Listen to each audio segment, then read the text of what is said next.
Welcome to the Soul Shed. Here, simple stories open ancient doors. I am Eden Lin, light-bearer, keeper of stories, watcher of the inner flame. For those who feel lost, walk with me. Your soul already knows the way. Turn and face it. A Soul Shed story. There's a moment just before you turn around, where everything inside you tightens. Not because something is chasing you, but because you already know what's there. Evan had spent years moving, not physically. He still lived in the same town, the same street, the same small room with the same creaking floorboards. But inside, he never stopped running. He filled his days with noise, podcasts in the morning, music in the shower, conversations that stayed on the surface, late-night scrolling until his eyes burned, anything to avoid the quiet. Because in the quiet, it waited.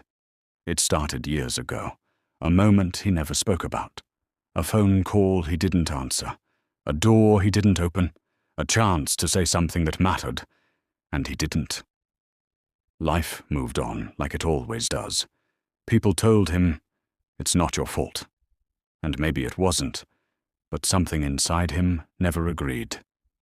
That night, the world felt different. Not louder, not darker, just still. Evan found himself walking without knowing why. The streets were empty, the air cold enough to bite at his skin. There was a strange pull in his chest, not panic, not fear. Something quieter, something older, like a memory calling him home. He stopped at the edge of a place he didn't recognize. A long, wooden path stretched ahead, disappearing into a pale, endless mist. And there, at the far end, was it. At first it didn't move, just a shape, tall, heavy, leaning forward as if it carried the weight of something unbearable. Evan's breath caught in his throat. Every instinct screamed at him to turn around. Run! Leave! Go back to noise. Go back to distraction. Go back to everything that keeps you safe. But his feet didn't move, because something inside him whispered, "You've been here before."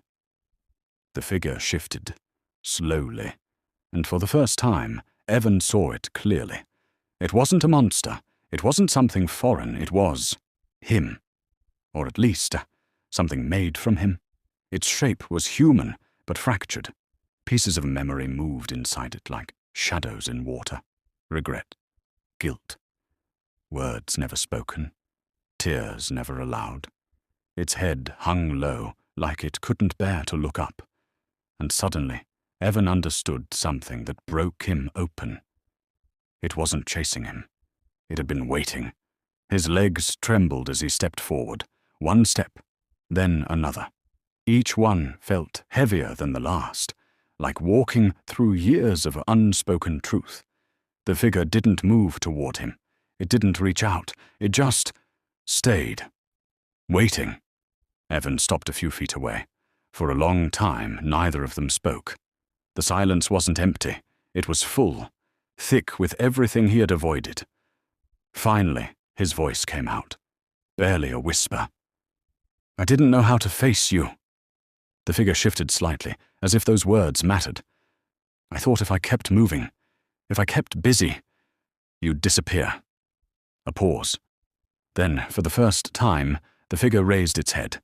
Its face wasn't terrifying. It was tired. Deeply, painfully tired.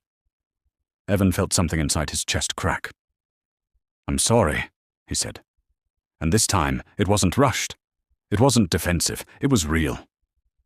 "I should have answered. I should have been there. I should have said something. Anything." His voice broke. "I carried it like it was all mine. Like I failed. Like I caused it." The figure took a step forward. Evan flinched, but didn't run. Not this time. When it got close enough, he saw it clearly. It wasn't just made of guilt. It was made of love, too. Every moment he cared. Every time he wished he had done more. Every silent night where it sat with him, unseen, unfelt, but always present. It wasn't his enemy. It was everything he refused to feel. The figure reached out, slowly, gently, and placed a hand over his chest. Not heavy, not threatening, just there. Evan gasped, because in that moment, everything he had been holding back, every tear, every regret, every unanswered question came rushing through him. He fell to his knees, not in defeat, but in release. "I miss them," he whispered. The words echoed into the mist, fragile but true. The figure didn't speak. It didn't need to. It simply stayed with him. Minutes passed, or hours. Time didn't matter anymore. The weight inside him began to shift. Not disappear, but soften. For the first time, he realized something that no one had ever been able to explain to him. You don't outrun what you feel. You carry it, until you're ready to turn around and meet it. Evan slowly stood. The figure was still there, but smaller now, less overwhelming, less alone. He looked at it, not with fear this time, but with understanding. "You were never trying to hurt me," he said. The figure lowered its head gently. "No, it wasn't." And then something unexpected happened. It stepped forward one last time and merged into him. Not violently, not forcefully, like something returning to where it always belonged. Evan stood there, breathing. The mist began to lift. The wooden path beneath him felt solid again. And inside his chest, where there had once been tension, noise, avoidance, there was something else. Not perfect peace, not instant healing, but space. Room to feel, room to remember, room to live. As he turned to leave, he glanced back one last time. The path was empty now, but he understood something deeply, something he would carry with him for the rest of his life. What you're running from isn't chasing you. It never was. It's waiting. Not to destroy you, not to punish you, but to be seen, to be felt, to finally be allowed to exist, so it can stop standing in the dark and come home. Thank you for listening to The Soul Shed. Until next time, take care of your light. And when it feels dim, come back. We'll be here, because the soul remembers what the mind forgets.